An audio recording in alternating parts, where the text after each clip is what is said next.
నన్నే కాదు అందరినీ చూడాలని ఉంది. ఎట్లా ఉంది? జ్ఞానం ఎట్లా ఉంది?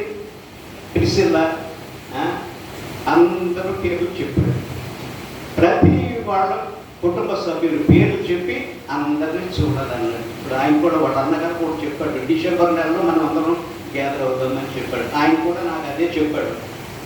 వాళ్ళ అన్నగారు కూడా పని ఈసారి తప్పకుండా మనం డిసెంబర్లో కలిసి చక్కగా మనం గడుపుదాము అన్నాడు. సామీరాజు గారు కూడా అదే చెప్పాడు. కానీ మనందరం ఈసారి తప్పకుండా డిసెంబర్ నెలలో కలుస్తాము అన్నాడు.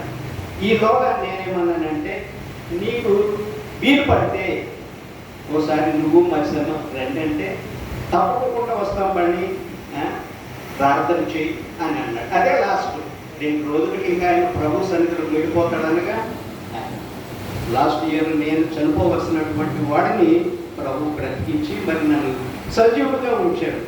భయంకరమైన పరిస్థితుల్లో మరి ఆయన ఎందుకు ఉంచాడో ఆయన చిత్తం, ఆయన రాజ్యాన్ని కట్టడానికి, మన యొక్క జీవితాన్ని సిద్ధపరచుకోవడానికి ప్రభు మనకు తరుణాన్ని ఇస్తున్నాడు. ఈ సమయం ఇవ్వబడినటువంటి పెద్దలకి అందరికీ నా వందనాలు. Thank you.